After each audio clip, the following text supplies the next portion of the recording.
선한 은사를 나누어 주기를 원한다. 그래서 너희가 더욱 말씀과 믿음 안에 견고히 서기를 원한다. 그런데 내가 여러 번 가려고 했는데 갈 수가 없었고 그 수고를 너희가 알아줬으면 좋겠다. 이렇게 이제 자기 입장에 대한 변호와 변명을 하고 나서 이제 구원에 대한 것들을 쭉 설명을 합니다. 근데 그 바울의 논지를 보면 유대인들은 참 나쁜 사람들이죠. 그리고 또 스스로 자기가 스스로를 천거하기를 나는 이방인을 위한 사도로 부르심을 받았다. 이렇게까지 이야기했어요. 그러니까 로마 교회 안에 있었던 유대인들이나 또 바울을 알고 있었던 유대인들은 아마 바울의 행동이나 그가 전하는 복음에 대해서 적지 않은 불만이 있었던 것이 사실입니다. 그래서 바울은 로마서 후반부에서 자신의 이제 진심을 이야기를 하지요. 내가 왜 유대인들을 버리고 이방인에게로 열심히 전도를 하는가? 왜 그들에게 열심히 복음을 전하는가?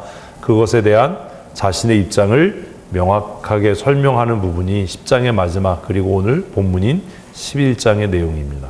그런 배경을 생각하시고 말씀을 묵상하시면 어렵지 않을 겁니다. 근데 바울이 평생 동안 그가 하나님 앞에 사도로 부름을 받고 그의 평생의 소원은 유대인들의 구원이었어요. 그는 이방의 사도로 사역을 했지만 그의 평생 소원은 자신의 민족 유대인들이 하나님께로 돌아와서 예수 그리스도를 구주로 고백하고 하나님의 백성 되는 것이 그의 평생의 소원이었는데, 그런데 지금 2000년이 지난 지금도 유대인들은 아직도 구원에 이르지 않고 있습니다. 우리의 원함과 하나님의 작정과 하나님의 때는 같을 수 없다라는 거지요. 우리가 가족들이 예수 믿기 위해서 가족 구원을 위해서 기도하지만 그건 우리가 기도하고 안 하고의 문제가 아니라 사실 뭐의 문제지요? 하나님의 주권의 문제예요. 아주 극단적으로 얘기하면 우리가 기도 안 한다고 해서 구원받을 사람이 구원받지 못하는 것도 아니고, 또 우리가 뭐 죽어라고 기도한다고 해서 구원 얻지 못하도록 하나님께서 은혜를 주시지 않을 사람에게 우리가 열심히 기도한다고 해서 하나님께서 구원의 은혜를 주시는 것도 아닙니다. 사실 그런 것들에 대한 혼란이 있어요. 우리가 기도한다고 예수 믿게 되나요? 이런 혼란스럽지요? 기도 안 한다고 그 사람이 예수 안 믿나요? 아니거든요. 우리의 어떠함과 관계없어요. 구원 그 이후의 문제는 우리의 의지적인 결단이나 헌신, 수고, 자기개발과 노력, 여기에 영향을 받지만 구원의 문제는 누구도 관여할 수 없는 하나님의 절대적인 주권의 문제입니다. 우리는 그렇게 생각 못해요. 그래서 때때로 하나님의 주권에 도전하거나 하나님의 권위를, 그 통치를 거스르는 일들을 하려고 할 때가 종종 있어요. 그래서 바울의 이 구원론을 보면 내가 하나님 앞에 구원받고 선택받았다는 게 얼마나 큰 은혜인가라고 하는 것들을 다시 깨닫게 되고, 하나님께서 택하지 않은 백성에 대한 연민과 안타까움은 있지만 우리가 수고하고 애쓴다고 해서 하나님이 택하지 않은 사람을 하나님께서 우리의 기도의 열심, 우리의 수고를 통해서 구원에 이르게 하는 일은 있다 없다? 없다. 이런 것에 대한 고민을 해야죠. 그런데 선교 동원이나 인본주의적인 신앙을 갖고 있는 사람들은 뭐라고 얘기하냐 하면, 우리가 열심히 복음을 전하면, 우리가 정성을 다하고 최선을 다하면 하나님의 구원 계획 밖에 있는 사람들도 구원 얻을 수 있다라고 그렇게 실수하거나 고의적으로 가르치는 때가 있어요. 그래서 개혁주의 신학하고 인본주의 신앙이 그런 게 굉장히 차이가 많이 납니다. 누구도 하나님의 주권에 개입할 수 있고 관여할 수 없습니다. 그래서 그것이 로마서 8장에서 하나님이 의롭다 하신 사람을 누가 감히 정죄할 수 있겠냐, 이 말을 뒤집으면 하나님이 구원하지 않기로 작정한 사람을 누가 구원해낼 수 있겠냐라는 말로도 설명이 됩니다. 근데 우리는 그렇게 생각 안 하거든요. 내 자식이고 내 부모니까 내가 열심히 전도하고 내가 열심히 하나님 앞에 기도하면 그 사람이 언젠가 예수 믿겠지, 내 수고와 내 열심의 결과로 그 구원받겠지 이렇게 생각하는데 그런 일은 없어요. 그러면 왜 전도해야죠? 선교 동원의 측면에서 이제 이렇게 얘기하면 그럼 뭐 선교할 필요 없네, 전도할 필요 없네, 기도할 필요 없네 이렇게 될까봐 그 인간적인 염려가 성경을 자꾸 왜곡하는 그런 결과를 낳아요. 그런데 왜 기도해야지요? 대답을 하셔야 돼요. 왜 기도해야죠? 하나님의 예정이나 하나님의 섭리에 대해서 우리가 알 수 없기 때문이에요. 첫 번째. 그리고 두 번째, 그러함에도 불구하고 열심히 전도해야 되는 것은 그것이 우리에게 주신 사명이기 때문이에요. 우리가 전도한다고 하나님이 택하지 않은 사람이 예수 믿거나 우리가 열심히 기도한다고 하나님이 택하지 않은 사람이 구원받는 일은 없어요. 그것은 마치 그거하고 똑같아요. 천주교에서 예수 믿지 않고 죽은 사람을 위해서 자손들이 뭐 하면 열심히 미사하면 그 영혼이 천국 간다. 이거하고 똑같은 얘기가 되는 거예요. 지금도 천주교는 그런 거 하지요. 불교도 그런 거 합니다. 불교의 천도제도 그런 거지요. 천주교에서 그 죽은 사람들의 영혼을 위해서 미사하는 것도 그런 겁니다. 그래서 불교나 뭐 천주교나 다 똑같아요. 지금은 뭐 돈이 최고니까 일정한 금액을 성당이나 뭐 절에 이렇게 시주하거나 헌금하면 그 사람을 위해서 대신 불경을 읽어주거나 대신 미사를 드려주거나 하는 일을 해요. 근데 그 일이 반복이 되면 그 연옥에 있던 영혼이 어떻게 해요? 점점 하나님의 나라로, 지옥에 있던 영혼이 점점 극락왕생한다라고 이야기하는데 그런 잘못된 구원관과 교리가 오늘 기독교 안에도 영향을 미쳐서 우리가 열심히 기도하지 않으면 구원 못 받는 것 같고 우리가 열심히 기도하면 뭐 하는 것 같다고요? 구원받는 것 같다라는 착각을 자꾸 하게 하는 겁니다. 그 논리가 진짜로 맞다면 노아는 나쁜 사람이죠. 노아는 장장 몇 년 동안이요? 이제 이러면 이제 성경 다 떨어지는 거예요, 시험이. 120년 동안 예수 믿으라고 전도했어요. 120년을 전도했는데 노아의 복음 전도를 듣고 회개하고 예수 믿는 사람 있나요, 없나요? 없죠. 왜? 노아는 예수 믿으라고 전하지 않았으니까. 뭔 소린지도 몰라요. 웃자고 하는 소리인데 정신을 차리세요. 정신을 좀 어디다 빼놓지 말고. 방주에 타라, 구원받아라 이렇게 전도했지만 노아의 120년의 전도를 듣고 회개하고 방주에 탄 사람 하나도 없어요. 무슨 뭐 우리가 기도하면 뭐 그런 거 없어요. 그러면 왜 노아는 120년 동안 복음을 전해야 됐지요? 그게 하나님의 공의예요. 하나님의 공의를 만족시키기 위해서 그 일을 하는 거예요. 우리가 전도를 하는 이유는 그 영혼을 정말 우리가 전도해서 우리 전도를 통해서 예수 믿게 하고 구원받게 하기 위함이 아니라 무엇을 위해서? 하나님의 공의를 만족시키기 위해서예요. 우리는 그렇게 생각 못 하거든요. 그러니까 우리는 거의 대부분이 인본주의자예요. 하나님이 택하지 않은 사람을 우리가 금식하고 처리하고 무슨 뭐 작전 기도한다고 해서 그 사람이 구원받지 않습니다. 우리가 막 열심히 기도해서 에너지 올리는 것처럼 100일 기도 작정하고 100일 기도해서 한 70일 하면 그 사람이 구원이 70% 이루어지고 80일 기도하면 80% 이런 거 없어요. 구원은 누가 정한 때? 하나님이 정한 때 하나님의 작정의 결과로 하나님의 주권 아래서 이루어지는 것입니다. 아멘. 그래서 안타까운 마음으로 기도는 하지만 뭐 우리가 뭐 열심히 뭐 한다고 해서 그게 되겠냐고요. 그런 일은 없어요. 그게 지금 10장의 이야기고 11장의 이야기고. 우리는 굉장히 인본주의자거든요. 물론 우리가 명절을 맞이해서 가족 구원을 위해서 전도하고 기도해야 되지만 낙심하지 말아야 될 이유가 거기도 있어요. 우리가 만약에 내 기도가 부족해서 내 남편이나 형제가 구원 못 받아 그러면 전적으로 누구 책임이에요? 내 책임이지요. 그런 거 아니라니까요. 기도해야 될 책임은 우리에게 있지만 전해야 될 책임은 있지만 그 구원의 결정권은 전적으로 누구에게 있다? 하나님께 있다. 그러니까 구원받은 우리가 큰 은혜 받은 것이지 우리가 무슨 뭐 열심히 기도하고 전도한다고 해서 뭐 하나님이 택하지 않은 사람이 예수 믿겠습니까? 그렇게 생각하면 여러분들은 장로교인이 아닙니다. 그렇게 생각하면 적어도 여러분들은 인본주의자입니다. 성경과 관계없는 신앙을 갖고 있는 사람들이에요. 가족 구원을 위해서 열심히 기도하십시다. 그러나 낙심하지 마십시오. 뭐 아멘은 왜 안 하세요? 낙심하실 거예요? 낙심하지 마십시다. 언제요? 하나님의 때에. 누가요? 하나님께서 이루실 거예요. 기도하고 났으면 그냥 기쁨으로 우리의 삶을 감당하셨으면 좋겠습니다. 바울이 유대인들이 구원 얻기를 정말 열망하고 소원해서 그는 하나님이 자신에게 주신 사명을 최선을 다해서 감당했어요. 그리고 그것에 대한 변명과 변호가 변증이 11장의 내용입니다. 같이 읽겠습니다. 그러므로 내가 말하노니 하나님이 자기 백성을 버리셨느냐. 여기 자기 백성이 누구지요? 유대인들입니다. 그러니까 바울이 그 얘기하는 겁니다. 내가 이방인의 사도로 부름을 받아서 내가 이방인에게 복음을 전한다고 해서 하나님이 유대인을 버렸냐? 답은 뭐예요?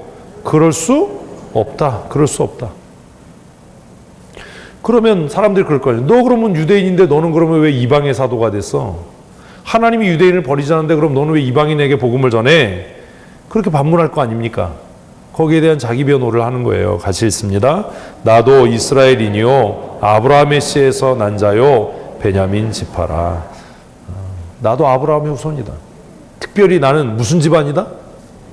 에이, 무슨 집안이다? 에이, 왕족이다. 괜히 베냐민 지파라고 했겠어요. 성경을 읽으면 이 정도는 이제 이해가 돼야 무슨 새신자도 아닌데 이거 모르면 이런 거 모르면 안 되는 거예요. 나 뼈대 있는 집안의 사람이야. 나 믿음의 전통이 있는 집안의 사람이야. 나 믿음의 가문이 있는 집안의 사람이야. 나도 유대인이야. 나도 유대인이고 나도 아브라함의 자손이고 아브라함의 후손인데 왜 내가 유대인들이 구원받지 못하는 걸 기뻐하고 즐거워할 수 있겠니? 유대인들이 구원받지 못하는 것에 대해서 나도 안타깝다. 그렇게 이야기하는 거예요. 2절 같이 읽습니다. 하나님이 미리 아신 자기 백성을 버리지 아니하셨나니. 그래서 바울이 고백하는 거, 하나님이 절대로 유대인을 버리지 않는다. 버리지 않는다. 근데 바울의 이 믿음은 지금까지 이루어졌나요? 안 이루어졌나요? 안 이루어졌잖아요. 2000년이 지난 지금도 유대인들은 회개하고 거국적으로 하나님께 돌아오지 않아요. 아직도 그들은 다시 오실 메시아를 기다려요.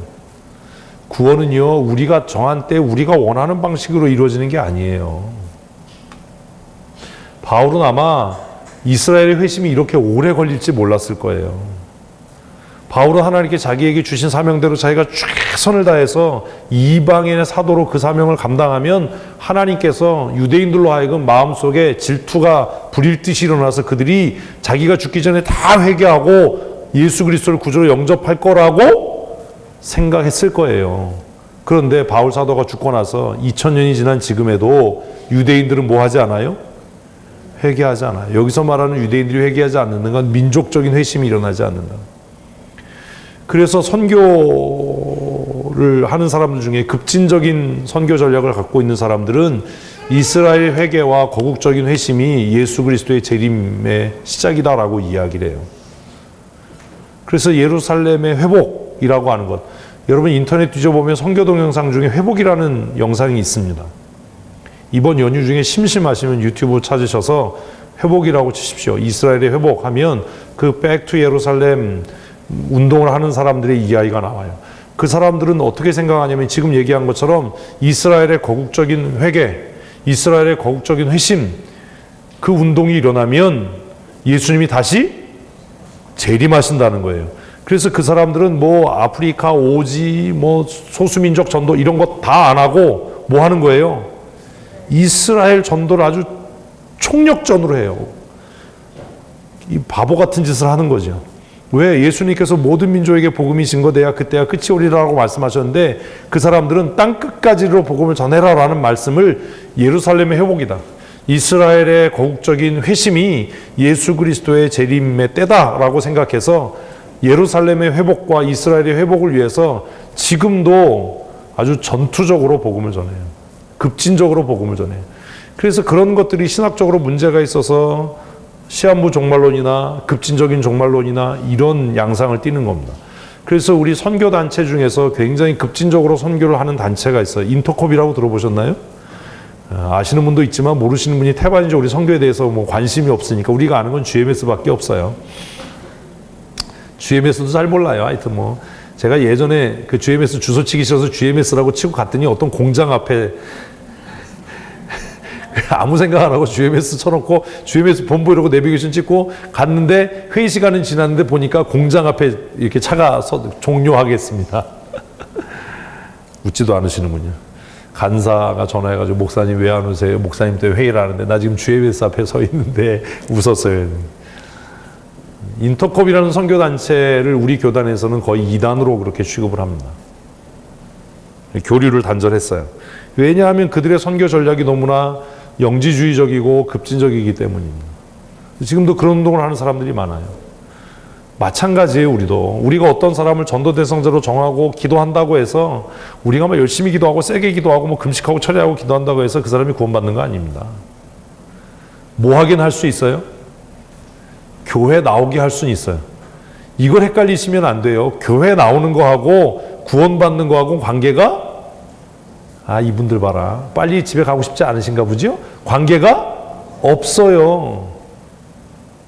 착각하지 마세요. 여러분 목사들은 다 천국 갈까요?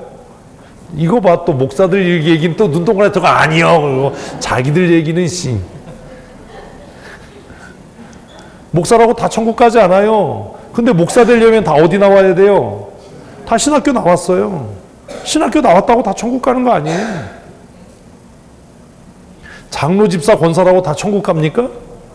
아니에요. 교회 나오는 거하고 천국 가는 거하고 관계없어요. 우리가 선물 주고 무슨 뭐 경품을 걸고 인간적으로 잘해서 어디까지는 교회까지는 데려다가 앉혀놓을 수 있어요. 그런데 뭐 하기는 못해요?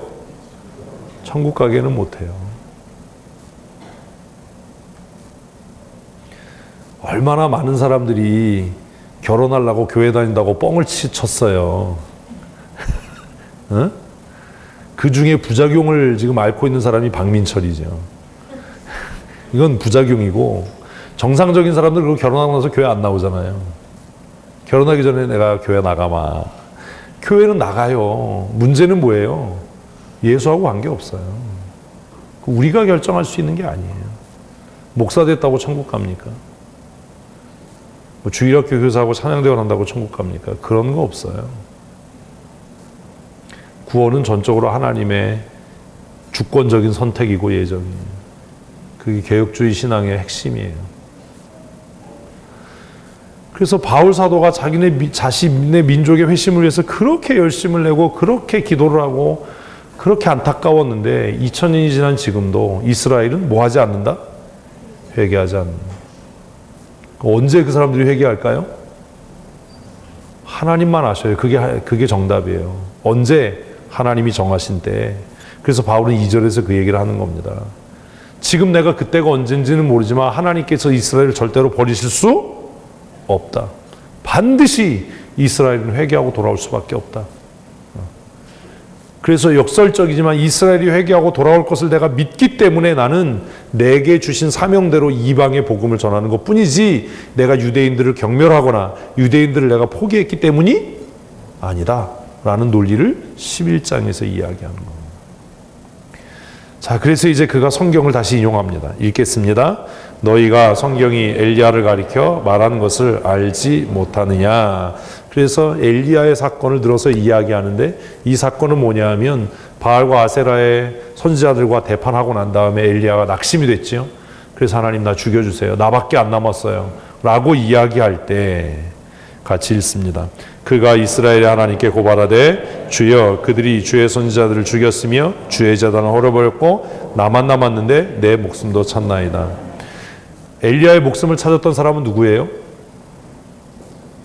이 대답을 하셔야 돼요. 이 정도는 이거 대답 못하면 진짜 권사 고만해야 돼요. 엘리야의 목숨 찾았던 사람이 누구예요? 아합이에요? 이세벨이에요. 나 참 큰일 났네. 850명의 바알과 아세라 선지자를 엘리야가 한날에 잡아 죽였어. 이 얘기를 듣고 이세벨이 내일까지 네 목이 붙어 있으면 신들이 나에게 저주를 내리기를 원한다라고 하고 잡아 죽이려고 했죠. 그 얘기를 엘리야가 듣고 쫄았어요. 그래서 하나님 앞에 불평하는 거예요. 하나님, 내가 하나님을 향해서 열심히 정말 특심해서 이런 일을 벌였는데 이제 이세벨이 나까지 잡아 죽이려고 합니다. 그들이 여호와를 경외하는 모든 선지자들을 다 죽였고 하나님의 제단을 다 헐어버리고 나만 남았는데 이제 나도 죽이려고 합니다. 라고 탄식한 거예요. 그것을 바울은 인용하면서 엘리야가 고발했다라고, 아까 읽었지요? 하나님께 고발했다라고 표현을 했어요. 그렇게 지금 엘리야가 하나님 앞에 탄식하고 푸념을 한 거예요. 그때 4절 읽습니다. 그에게 하신 대답이 무엇이냐? 내가 나를 위하여 바알에게 무릎 꿇지 아니한 사람 7,000명을 남겨두었다 하셨으니, 이 4절에서 중요한 게 뭐예요? 나를 위하여예요. 무엇을 위하여? 나를 위하여.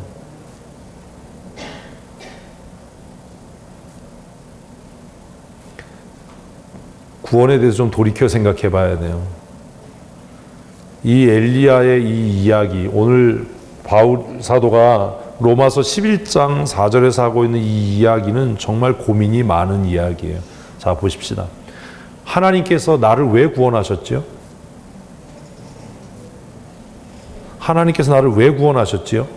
지금 4절을 읽고 나서도 정리가 안 되는 거예요. 다시 한번 읽으십시다. 4절 시작. 그에게 하신 대답이 무엇이냐? 내가 나를 위하여 바알에게 무릎 꿇지 아니한 사람 7,000명을 남겨두었다 하셨으니, 하나님이 왜 나를 구원하셨죠? 하나님을 위해서예요. 착각하지 말라고요. 하나님이 우리를 구원하신, 나를 구원하신 목적은 내가 천국 가기 위함, 이건 그냥 내가 개인적으로 생각할 때 그런 거고, 하나님께서 나를 구원하신 목적은 누구를 위해서? 하나님을 위해서. 하나님의 무엇을 위해서? 하나님의 어떤 영광을 위해서? 이렇게 계속 캐고 따지면 짜증나요. 미천이 곧 드러나기 때문에. 무엇을 위해서 하나님이 우리를 구원하셨죠? 이사야는 뭐라고 얘기하냐면, 하나님께서 우리를 구원하시고 남겨두신 목적은 하나님의 거룩한 이름을 찬송케 하기 위해서. 그래서 성도의 존재의 목적은 예배예요. 오직 그 예배가 실패하면 다 끝나는 거예요. 우리는 그 생각을 못해요. 하나님이 나를 구원하신 것은 누구를 위한 거다? 하나님의 영광을 위한 거예요. 나를 위한 게 아니에요. 하나님께서 하나님의 영광을 드러내시고 우리의 입술로 하나님 앞에 찬송하여서 하나님이 찬송받으시기 위해서, 굉장히 이기적이죠.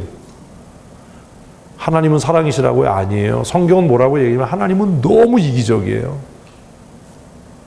그래서 하나님은 그 택한 백성들의 찬송을 받기 위해서 우리를 지으셨고 구원하셨다라고 이야기를 해요. 그래서 성경은 이스라엘의 찬송 중에 거하시는 여호와는 거룩하시다라고 이야기하는 거예요. 그래서 죄인들의 입술의 찬송을 하나님은 기뻐 받으신다라고 이야기하는 거예요. 근데 우리는 정말 성경을 인본주의적으로 내중심적으로 읽어서 하나님이 마치 나 천국 가도록 구원하시고 내가 잘 먹고 잘 살게 하기 위해서 구원하신 것처럼 착각하는데 아니에요. 성경은 선명하게 하나님께서 우리를 왜 구원하셨느냐, 왜 택하셨느냐, 누구를 위해서? 하나님 자신의 영광을 위해서, 하나님 자신을 위해서. 그래서 엘리야가 하나님 앞에 탄식하고, 하나님 나만 남았는데 이세벨이 나까지 잡아 죽이려고 합니다 라고 할 때 하나님이 착각하지 마라. 착각하지 마라. 구원은 너를 통해서 너를 위해서 이루어지는 게 아니야. 내가 나의 영광을 위해서 지금 이세벨이 이렇게 폭정을 휘두르는 이 상황 속에도 바알의 제단에 무릎 꿇지 않은 사람 몇 명? 7,000명을 남겨뒀다. 엘리야에겐 굉장히 충격적인 이야기였을 거예요. 엘리야는 스스로 생각할 때 이 어려움의 시대에, 이 암흑 같은 시대에 누구만, 나만 살아남아서 나만 하나님을 경배해, 이렇게 착각을 했거든요. 근데 하나님이 야, 웃기는 소리 하지 마. 7,000명 있어. 너 하나 죽는다고 해서 하나님의 나라가 실패하지 않아. 지금 엘리야는 그렇게 얘기하는 거야. 하나님, 내가 이세벨의 손에 잡아 죽임을 당하면 하나님의 나라가 어떻게 이루어지겠습니까? 하나님의 구원이 어떻게 이루어지겠습니까? 그렇게 엘리야가 탄식할 때 하나님은 너무나 하나님의 개근 거지요. 7,000명 있어야. 너 말고도 7,000명 있어. 게임 끝. 착각하지 마세요.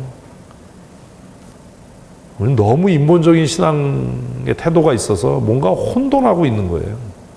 바울이 지금 엘리야의 이야기를 예를 들어서 과거의 역사를 통해서 하나님이 우리를 왜 살려두신지 아냐? 왜 우리를 구원하셨는지 아냐? 우리를 위해서가 아니라 무엇을 위해서다? 하나님의 이름의 영광을 위해서 그렇게 하신 거다. 과거의 역사를 통해 우리가 알고 있지 않냐? 5절. 그런즉 이와 같이 지금도 은혜로 택하심을 따라. 자, 낮에하고 똑같아요. 과거에 그러셨으면 언제도 지금도 그래요.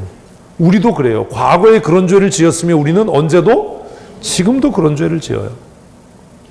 그래서 과거가 중요한 거예요. 그래서 늘 언약을 이야기할 때, 회복을 이야기할 때 뭐부터 시작한다고요? 과거의 이야기부터 시작하는 거예요. 하나님께서 엘리야 시대에 그 정말 이세벨이 하나님 믿는 사람을 다 잡아 죽이고 예외 없이 잡아 죽여서 엘리야 혼자 살아남은 것 같은 그 시대에도 하나님께서 은밀하게 바알에게 무릎 꿇지 않은 사람 7,000명을 남겨둬서 하나님의 나라가 그렇게 명맥을 유지하고 하나님의 나라가 확장되고 이루어지도록 하셨다면 하나님은 언제도 지금도 무엇을 따라? 하나님의 은혜를 따라, 우리의 열심이 아니라. 착각하는 겁니다. 우리는 우리가 열심히 기도하고 우리가 열심히 전도하면 뭐 구원 얻을 거다. 말도 안 되는 소리 하는 거예요. 그러면 우리가 하나님보다 위대한 거예요. 그때도 지금도 구원은 누구에게? 하나님께 달려 있어요. 내 열심히 이루는 게 아니에요. 그래서 바울이 지금 그 얘기하는 겁니다. 과거에도 그랬던 것처럼 그와 같이 지금도 무엇으로? 은혜로. 열심에 반대되는 게 뭐예요? 은혜예요, 은혜. 무슨 내가 열심히 전도하니까, 내가 열심히 기도하니까 무슨 교회가 부흥하고 그런 게 어딨냐고요. 오직 무엇으로? 은혜로. 그래서 종교교육자들이 그들의 개혁의 신앙의 표준으로 삼았던 건 오직 은혜예요. 오직 은혜. 오직 은혜. 오직 은혜. 오직 은혜로. 지금도 하나님께서 오직 은혜로 택하심을 따라 뭐가 있다? 아까 7,000명 생각하면 답은 그냥 나와야 돼. 안 읽어도. 뭐가 있다? 아니 엘리야 시대에 엘리야는 자기 혼자 남았는 줄 알았는데 몇 명이 남았다고요? 7,000명이 남았어요. 과거에도 그랬다면 지금도 하나님의 은혜를 따라 뭐가 있다? 남은 자가 있다. 본문 보지 않아도 과거나 지금이나 똑같다.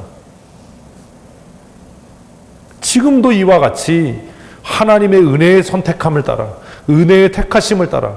구원은요 무엇으로 얻는다고요? 은혜의 택하심이에요. 오늘 이걸 정리를 하셔야 돼요.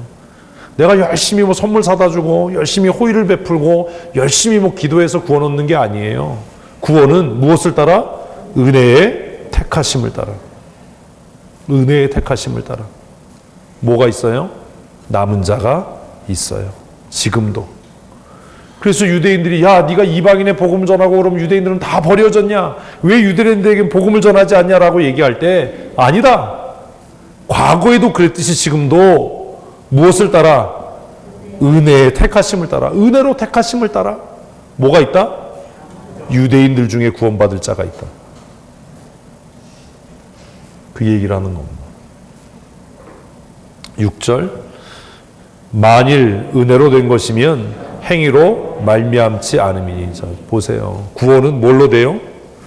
은혜로 되지 행위로 되는 게 아니에요. 내가 뭘 하고 내가 뭘 이래서 되는 게 아니에요. 구원은 전적으로 무엇으로? 하나님의 은혜로. 하나님의 은혜로. 구원은 전적으로 하나님의 은혜로. 만일 은혜로 된 것이면 행위로 말미암지 않음이니 같이 있습니다. 그렇지 않으면 은혜가 은혜되지 못하느니라. 내가 기도 많이 하고 내가 처리하고 내가 선물 사다 주고 내가 그 사람에게 호의를 베풀어서 그 사람이 구원받았으면 하나님의 은혜입니까? 내 노력입니까? 그 구원이 아니에요. 그건 우린 착각하는 거예요. 그래서 바울은 그 얘기를 해요. 구원은 행위로 얻는 게 아니야. 구원은 오직 은혜로 얻는 거야. 하나님께서 정말 택하신 자를 그 은혜로 구원하는 거예요. 그러니까 내가 이방인에게 복음을 전한다고 해서 유대인 가운데 택함을 받은 사람들이 구원에 이르지 못하는 것도 아니고, 내가 유대인에게 열심히 복음을 전한다고 해서 하나님이 택하지 않은 유대인들이 구원 얻는 것도 아니다. 구원은 전적으로 하나님의 은혜의 결과다.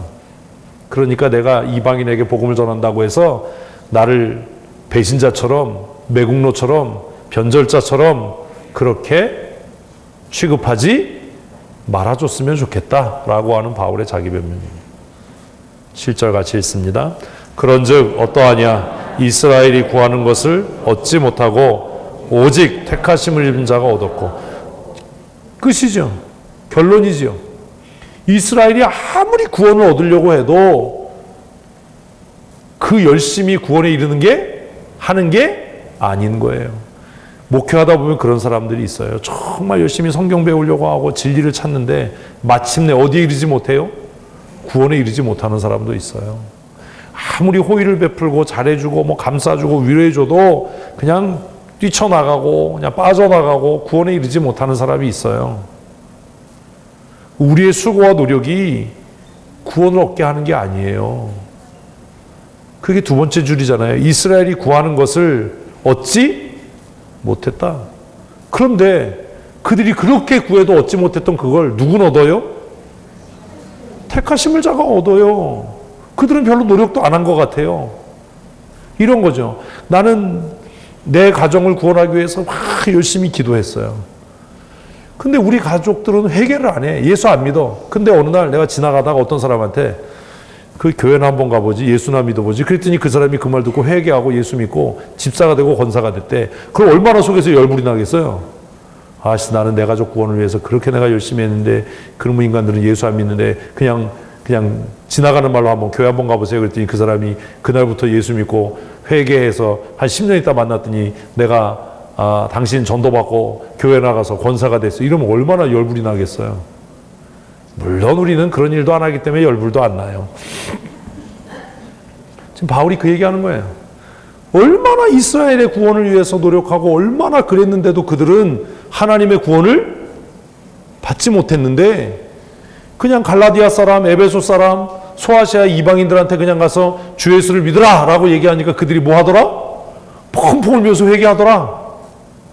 그래서 이스라엘은 오히려 하나님의 은혜를 열심히 구했지만 얻지 못하고, 이방인들은 그냥 어떻게 뭐 소 뒷걸음질 치다가 쥐 잡는 것처럼 그렇게 구원을 얻는데, 그걸 내가 보니까 구원은 어떤 자가 얻는 거다? 택하심을 받은 자가 얻는 거지 열심히 있다고 최선을 다한다고 얻는 게 아니다. 우리의 인간적인 열심이 구원 얻게 하는 게 아니야. 이 이상 어떻게 구원에 대해서 잘 설명해요. 마지막 절 읽습니다. 그 남은 자들은 우둔하여졌느니라. 아직도 깨닫지 못한다는 8절. 기록된 바 하나님이 오늘까지 그들에게 혼미한 심령과 보지 못할 눈과 듣지 못할 귀를 주셨다 함과 같으니라. 이사의 말을 다시 차용해서, 그럼 왜 이스라엘이 구원받지 못하냐? 내가 그렇게 열심히 이스라엘 백성을 위해서 기도하고 복음을 전하고 야단도 치고 논쟁도 하고, 사도행전 보면 바울이 얼마나 유대인들하고 논쟁을 해요. 그죠? 그런데도 그들이 왜 깨닫지 못하냐? 이방인들한테 가서는 그냥 베드로가 옥에 갇혔다가 그냥 두드려 맞고 뭐 이래서 그냥 한번 예수 믿어 이러니까 회개하고, 바울과 실라가 옥에 갇혀서 찬송하는데 간수가 그냥 깜짝 놀래가지고 다 알잖아요. 그래서 우리가 어떻게 하면 구원 얻겠습니까? 그러니까 주 예수를 믿으라 그러면 너와 내 집 구원 앞으로 그러니까 그 집이 다 모여가지고 그 말씀 듣더니 다 성령이 충만해서 막 이러는데, 바울이 보면서 내가 유대인들 구원하기 위해서 그렇게 논쟁을 하고 그렇게 내가 노력했어도 그 인간들은 회개를 안 하는데, 아니 간수는 내가 감옥에서 찬송하고 기도하는 것 그 소리 듣고 옥문이 열려지고 그것을 보고 내 앞에 와서 무릎 꿇고 그러면 우리가 어떻게 구원을 얻을까요? 라고 얘기해서 그냥 주 예수를 믿어 이 한마디 했더니 온 가족이 다 회개하고 예수 믿고 성령의 충만함을 받는데, 이런 일이 어떻게 생겨지냐? 아니 이방의 간수가 무슨 금식하고 철회해서 구원받았어요? 말 한마디 뭐 하라고요? 주 예수를 믿어라 그리하면 너와 내 집이 구원을 얻으리라. 이 한마디 했다고 그 온 가족들이 모여서 회개하고 구원받는 일을 바울이 경험하면서 구원은 뭘로 이루어지는 게 아니야? 인간적인 열심으로 이루어지는 게 아니야. 내가 보니까 하나님께서 아직 유대인들에게 뭐 할 수 있는, 들을 수 있는 귀와 깨닫을 수 있는 마음을 주시지 않은 거야. 아직 때가 안 된 거야.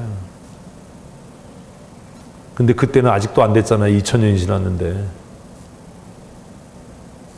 우리가 판단할 수 있는 게 아니에요.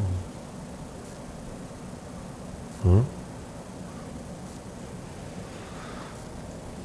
우리가 얼마나 인본적이고 얼마나 영적으로 교만하냐. 마치 내가 뭘 하면 구원받는 것처럼 그런 일은 없어요. 그래서 바울은 이사야의 이야기를 다시 차용해서 하나님께서 내 민족 이스라엘에게 아직도 깨달을 수 있는 마음과 들을 수 있는 귀를 주시지 않았다. 그래서 그들이 아직도 회개하지 않는 거다. 그러니까 우리가 기도해야 될 건 뭐예요? 하나님, 다른 사람 말고 내게 들을 수 있는 귀와 깨닫는 마음 주세요. 아멘. 그게 가장 큰 은혜예요. 10절 말씀 읽겠습니다. 또 다윗이 이르되 그들의 밥상이 올무와 덫과 거치는 것과 보응이 되게 하옵시고. 이 다윗의 말을 인용한 게 참 그렇죠. 사실 이렇게 된 거예요, 유대인들에게. 자, 그러면 이거 비유를 이렇게 풀면 안 돼요. 근데 그렇게 풀어봅시다. 하면 안 된다고 하고 하는 건 참 나쁜 짓이죠. 이걸 바울은 어떻게 이해했냐면, 이거를 지금은 로마교회 성도들 가운데 조금 지각 있는 사람은 바로 알아들었을 거예요. 자, 그들의 밥상이라고 할 때 이건 뭘 상징한 거죠? 그럼 제가 조금 아까 말을 잘못했네요. 지각 있는 사람들은 알아들을 것이었을 거다라고 얘기했는데 여러분들이 대답을 못하면 여러분들은 지각이 없는 거예요? 지갑이 없는 거예요? 뭔지도 몰라요. 둘 다 없어요. 그들의 밥상이 이걸 유대인에게 한